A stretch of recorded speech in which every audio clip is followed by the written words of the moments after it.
दरिंदों का प्राचीन खजाना जिस पहाड़ पर था, वो पहाड़ दरिंदा युद्ध मैदान के बीचों बीच मौजूद था। पूरे इलाके में इकलौती ऐसी जगह थी जिस पर किसी कबीले का अधिकार नहीं था। ऐसा इसलिए था क्योंकि कोई भी किसी एक कबीले को इस जगह पर कब्जा करने देता ही नहीं था, बल्कि यहाँ कब्जा करना तो खुद तीनों सबसे ताकतवर दरिंदे वजीरों के लिए भी नामुमकिन था। इस वक्त अनगिनत निगाहें, जिनके अंदर लालच साफ नजर आ रहा था, उस खजाने की जगह को देखती जा रही थी। वैसे तो वो इलाका हमेशा काफी सुनसान रहता था, लेकिन पिछले कुछ दिनों में ये जगह पूरे दरिंदा युद्ध मैदान की सबसे शोर शराबे वाली जगह बन चुकी थी।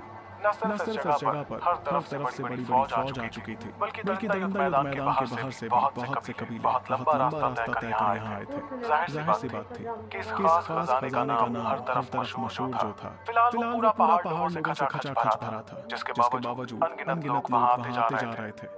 वहाँ इकट्ठा हुए लोग एक दूसरे से बातें करने में लगे थे, और उनकी बातों से उठता शोर दूर तक सुनाई दे रहा था। इतने में अचानक वहाँ ढेर सारी हवाएं चलने लगी, और बहुत से ताकतवर लोग पहाड़ के पास आने लगे।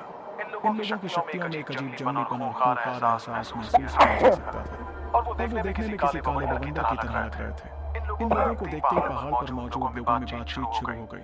ये तो बिजली दीप कबीले की बघीरा घातक फौज है। ये लोग भी यहाँ आ ही गए। हाल ही में इस कबीले को अपना नया सरदार मिला है ना? क्या नाम था उसका? हाँ, ज्वाला जनाब। इस पर पास ही खड़े दूसरे आदमी ने कहा, इस नए सरदार के आने से बिजली दीप कबीले का गुरूर इतना बढ़ गया कि उसने कुछ वक्त पहले रफ्तार ड्रैगन कबीले तक के खिलाफ जाने की हिम्मत कर दी। आज परलों की ड्रैगन वजीर जरूर यहाँ आएंगे, तब हमें बड़ा मजा आएगा। आखिर गुरूर से भरे लोगों को तबाह होते देखने में जो मजा है, वो मजा तो इस खजाने को हासिल करने में भी नहीं है। ऐसी बातें पहाड़ पर होती रहीं, और तब तक वो काले रंग का बवंडर भी पहाड़ पर आ गया। उनके वहाँ आती अचानक से वहाँ होती बातें एक अजीब सी खामोशी में बदल गईं। लोग बेसब्री से उसके सरदार की तरफ देखते जा रहे थे, क्योंकि तकरीबन सभी ने बिजली दीप कबीले और रफ्तार ड्रैगन कबीले की टक्कर के बारे में सुना था। वहीं बवंडर के साथ आए छोटू ने उन लोगों की नजरों को नजरअंदाज कर पहाड़ के सबसे गहरे हिस्से की तरफ देखना शुरू किया। वहाँ से उसे बड़ी प्राचीन शक्ति का एहसास हो रहा था, जिसके चलते छोटू के चेहरे पर खुशी दिखने लगी।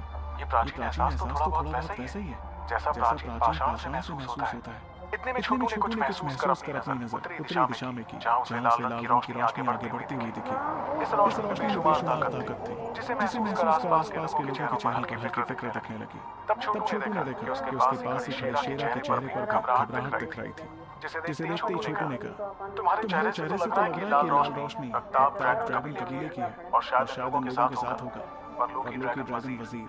क्या वो पहले से ज्यादा ताकतवर हो गया? दूसरी तरफ उत्तरी दिशा में लाल रंग की रोशनी आगे बढ़ती रही, और कुछ पलों बाद उस पहाड़ के ऊपर पहुंच गई।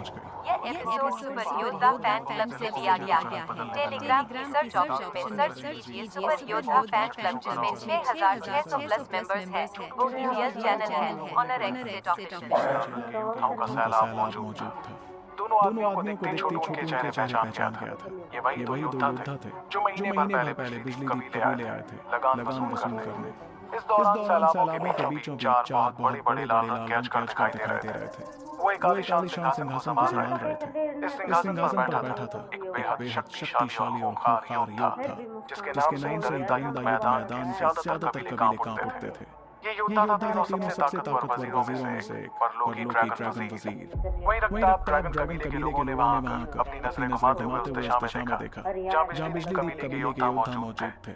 उन्हें देखकर रफ्तार ड्रैगन कबीले के योद्धाओं की आंखों में खूंखार इरादा झलकने लगा, जैसे वो उस जगह पर खून की नदियां बहाने के लिए तैयार थे। वहीं सिंहासन पर बैठे परलों की ड्रैगन वजीर की नजर छोटू और निंजा पर पड़ी, जिन्हें देखकर उसने मुस्कुराते हुए कहा, उससे हो ही गई। इस दौरान छोटू भी देखने लगा कि सिंहासन पर बैठा परलों की ड्रैगन वजीर महीने भर पहले के मुकाबले काफी ताकतवर हो गया था। ये देखकर छोटू थोड़ा हैरान तो था, पर फिर भी शांत दिख रहा था। तभी परलों की ड्रैगन वजीर ने छोटू और निंजा का मजाक उड़ाते हुए कहा, क्या पिछले एक महीने में तुम्हें तुम्हारे फैसले पर अफसोस हुआ कि तुम इतने गुरूर में मुझसे इस तरह से बात कर रहे थे? कहा था ना मैंने कि मैं पूरी तैयारी के साथ यहाँ आऊंगा। लेकिन उसके चेहरे पर गुरूर से भरी मुस्कुराहट देखकर छोटू ने भी मुस्कुराते हुए कहा, अगर हमें मौका मिल जाता वक्त में वापस जाकर अपना फैसला बदलने का, तो तो फिर मैं वही कहता जो मैंने उस वक्त तुमसे कहा था।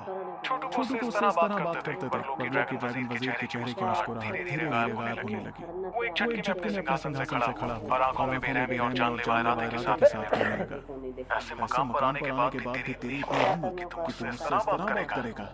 उसे इस तरह नाराज होते थे छोटू के पीछे खड़े सभी लोग, जिसमें बिजली दीप कबीले के लोगों के साथ साथ बघीरा घातक फौज के लोग भी थे। मुकाबले के लिए तैयार हो गए। तभी निंजा ने भी हार इरादे के साथ कहा, पर लोकी ड्रैगन वजीर ये समझने की भूल मत करना कि तुम्हारे इस तरह पूरी फौज के साथ आने से हम घबरा जाएंगे। हमारे यहाँ का एक योद्धा तुम्हारे 10 योद्धाओं के बराबर है। ये सुनते ही पर लोकी ड्रैगन वजीर और उसकी फौज के योद्धा अपने अपने शरीर से शक्तियाँ निकालने लगे। किसी ने नहीं सोचा था कि बिजली कबीला सभी के सामने इस तरह पर लोकी ड्रैगन वजीर की बेइज्जती करेगा। तब पर लोकी ड्रैगन वजीर आगे आया और उसने अपना सिर हिलाते हुए सफेद और काले रंग का एक गोला तैयार करते हुए कहा, अब मैं तुम लोगों को दिखाता हूँ कि अपनी कमजोर शक्तियों के बल पर तुम मुझसे इस तरह बात नहीं कर सकते। असली ताकत क्या होती है मैं तुम्हें दिखाता हूँ। उसके तैयार किए गए गोले में बेहद खतरनाक दवाई की शक्तियाँ महसूस की जा सकती थी। उसे देखकर सभी को साफ हो गया कि पर लोकी ड्रैगन वजीर ने अपने पहले हमले में अपनी इंद्रजीत रैंक की शक्तियाँ इस्तेमाल कर दी थी। इससे सभी को साफ हो गया था कि वो बिजली दीप कबीले के लोगों को वहीं के वहीं खत्म करना चाहता था। वहीं जब शेर और बाकी सभी योद्धाओं ने देखा कि कैसे पर लोकी ड्रैगन वजीर अपने हमले के लिए तैयार हुआ तो सभी के चेहरों का रंग बदल गया। इतने में उस वजीर ने खूंखार अंदाज में चिल्लाते हुए कहा, सबसे पहले तो मैं तुम दोनों को खत्म करूंगा। तुम्हारा खेल खत्म हुआ। ये कहते उसने एक और बड़ा हमला किया, जिसके बाद वो गोला बेहद तेज रफ्तार में छोटू और निंजा की जिंदगी खत्म करने के लिए आगे लगा। उस जोरदार और जानलेवा हमले को देखकर सभी घबरा गए और पलक झपकते ही वो गोला छोटू और निंजा से टकराने पहुंच गया। लेकिन इससे पहले कि वो उनसे टकराता अचानक काले रंग की एक परछाई छोटू के पास से बाहर आ गई, जो सीधे जाकर उस गोले से दोनों के टकराने पर एक बेहद खतरनाक शक्ति निकलकर आसपास फैलने लगी और उस धमाके से जैसे वो इलाका कांप उठा। तब लोगों ने धमाके की जगह पर गौर किया जहां उन्हें एक शरीर नजर आ रहा था। ये वही शरीर था जो छोटू और निंजा के सामने आया था और जिसने पर लोकी ड्रैगन वजीर के उस जानलेवा हमले को नाकाम कर दिया था। इस एहसास के चलते सभी की आंखें हैरानी में बड़ी हो गई। फिर हैरानी के साथ सभी ने बड़बड़ाना शुरू कर दिया। ये योद्धा है कौन जिसने इंद्रजीत योद्धा का हमला झेल लिया? कहीं ऐसा तो नहीं कि बिजली दीप कबीले के पास कोई छुपा रुस्तम था? वही अपने हमले को इस तरह नाकाम होते थे। खुद पर लोकी ड्रैगन वजीर के चेहरे का रंग बदल गया। उसने गौर से उस काले रंग के शरीर को देखना शुरू किया जो छोटू के सामने खड़ा था। ये तो एक पुतला समझ आ रहा है। तभी छोटू ने अपना हाथ लहराते हुए आसमान में नाशक लाश को अपने पास बुलाया और पर लोकी ड्रैगन वजीर की तरफ देखकर कहा, पर लोकी ड्रैगन वजीर हमने तुमसे पहले ही कहा था कि अगर तुम बिजली दीप कबीले को खत्म करना चाहोगे तो तुम्हारे रफ्तार ड्रैगन कबीले का अंजाम भी अच्छा तो हरगिज़ नहीं होगा। हम सभी के आने का मकसद प्राचीन खजाना हासिल करना है। तुम्हारे रफ्तार ड्रैगन कबीले की ताकत हमारे बिजली दीप कबीले से ज्यादा होगी, लेकिन अगर हमसे टकराते वक्त तुम्हें नुकसान हो गया तो क्या तुम इस खजाने की सबसे अनमोल चीज है बाकी तुम ताकतवर वजीरों के रहते हासिल कर पाओगे? इस बारे में अच्छी तरह से सोच लो और ये मत समझना कि मैं तुम्हें धमका रहा हूँ। मैं तो सिर्फ सच कह रहा हूँ। खजाना हासिल करने से पहले हमसे मुकाबला करना समझदारी तो हरगिज़ नहीं होगी, है ना? अपनी बात खत्म करते हुए छोटू मुस्कुराने लगा। उसकी इस बेबाकी को देखकर उस जगह पर इकट्ठा हुए तमाम योद्धा मनी मन उसकी तारीफ करने लगे। वाकई छोटू काफी शातिर था और पर लोकी ड्रैगन वजीर के हमले से बचने के लिए उसने शातिरता से थोड़ा वक्त और हासिल कर लिया था। इस वक्त पर लोकी ड्रैगन वजीर के चेहरे पर असमंजस साफ नजर आ रहा था। शुरू में तो उसने सोचा था कि वो यहाँ आते ही बिजली दीप कबीले को खत्म कर देगा, लेकिन उसे नहीं पता था कि छोटू के पास इतना ताकतवर बंदा होगा जो उसके हमले का सामना भी आसानी से कर पा रहा था। इसलिए थोड़ा सोचने के बाद वो समझ गया कि उसके पास फिलहाल कुछ ना करने के सिवाय और कोई रास्ता नहीं था। उसके चेहरे पर असमंजस को देखकर छोटू के चेहरे की मुस्कुराहट और ज्यादा बढ़ गई। लेकिन छोटू की इस मुस्कुराहट ने उस ड्रैगन वजीर को गुस्से से आग बबूला कर दिया था। इस दौरान उस पहाड़ पर इकट्ठा लोग ये सोचकर हैरान होने लगे कि आखिर कैसे छोटू ने इतने नामचीन और ताकतवर योद्धा को इतना मजबूर और नाराज कर दिया था।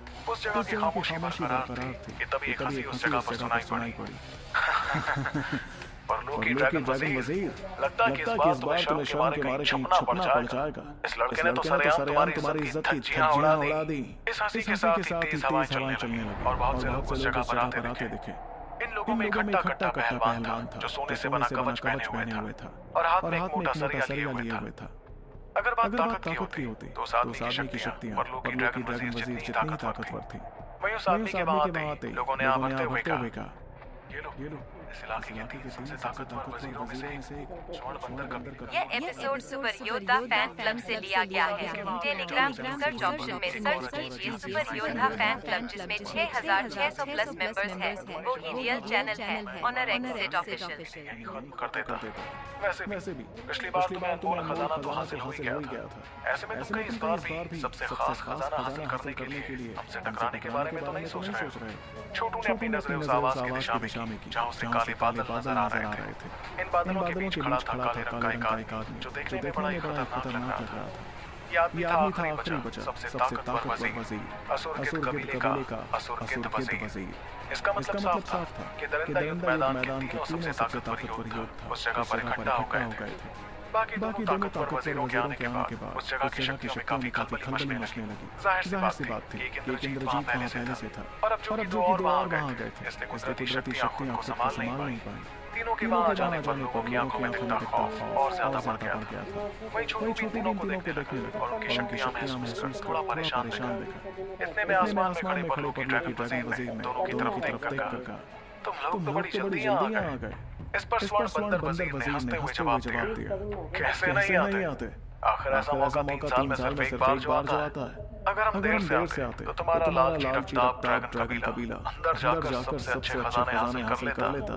इतने में थोड़ी दूर खड़े असुरगिद वजीर ने एक नजर बिजली दीप कबीले वालों की तरफ देखना शुरू किया। वहां उसने आसमान में नाशक लाश को देखकर परलोकी ड्रैगन वजीर से कहा, हमारी किस्मत अच्छी थी जो यहाँ आते ही हमें ऐसी रोमांचक चीज अपनी आंखों से देखने को मिली, वरना हमें इस बात पर यकीन ही नहीं होता कि बिजली दीप कबीले जैसा कबीला तुम्हें इतना ज्यादा मजबूर कर सकता था।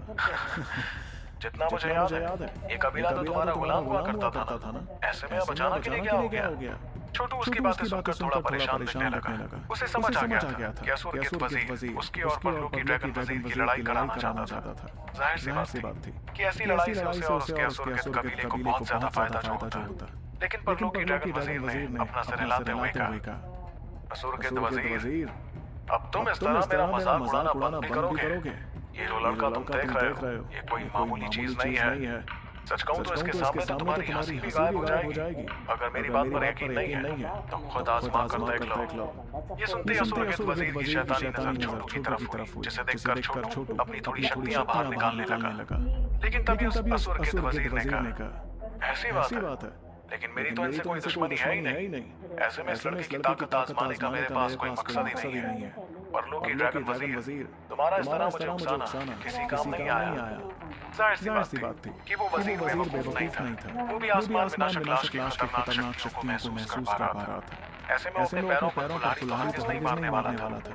वहीं उसकी बात पर परलोकी ड्रैगन वजीर मुस्कुराने लगा। उसे भी पता था कि असुरगिद वजीर उसकी बातों में नहीं आने वाला था, और उसने तुरंत छोटू की तरफ देखकर आंखों में बेरहमी के साथ कहा, थोड़ी देर और फुदक ले लड़के, जैसे ये प्राचीन खजाना बंद होगा तो मैं तेरी सारी हरकतों का हिसाब तुझसे एक साथ चुकता करूंगा। उसकी इस बात पर छोटू ने कोई जवाब नहीं दिया, बल्कि वो तो बस मुस्कुराते हुए अपना सिर हिलाने लगा। वहीं उसके इस मिजाज को देखकर असुरगिद वजीर और स्वर्ण बंदर वजीर की आंखों में हैरानी दिखी। वो देख रहे थे कि कैसे परलोकी ड्रैगन वजीर की धमकी का भी उस पर कोई फर्क नहीं पड़ा। तभी स्वर्ण बंदर वजीर ने अपनी नजर सामने की तरफ करते हुए कहा, वक्त देखकर तो लगता है कि दरिंदों का प्राचीन खजाना खुलने वाला है। पता नहीं इस बार सबसे खास खजाना कौन सा होगा। इतने में छोटू ने बगल में खड़े निंजा की तरफ देख कर कहा, निंजा, जैसे ये खजाना खुलेगा तो खलबली मच जाएगी। सभी से कहना बात समझ कर रहे हैं, बात के मामलों से बाद में निपटेंगे। परलोकी ड्रैगन वजीर एक ताकतवर इंद्रजीत है, लेकिन हम दोनों भी कमजोर नहीं है। अगर वो लड़ना चाहता है तो हम खुशी खुशी उसकी इच्छा पूरी कर देंगे। तब निंजा ने भी खूंखार इरादे के साथ अपनी नजर परलोकी ड्रैगन वजीर की तरफ की और दांत पीसते हुए कहा, अगर उसने हम पर हमला करने की कोशिश की तो मैं उसे इतनी बुरी तरह जख्मी कर दूंगा जिससे वो कभी ठीक ही ना हो पाए। फिर चाहे ऐसा करने में मेरी जान क्यों ना चली जाए। तो क्या होगा जब छोटू और निंजा कोशिश करेंगे दरिंदों के प्राचीन खजाने को हासिल करने की, और कैसे सामना करेंगे वो परलोकी ड्रैगन वजीर और उसके साथियों का, या फिर उन्हें और ताकतवर दुश्मनों का सामना करना पड़ेगा। जानने के लिए सुनते रहिए सुपर योद्धा, सिर्फ पॉकेट एफएम।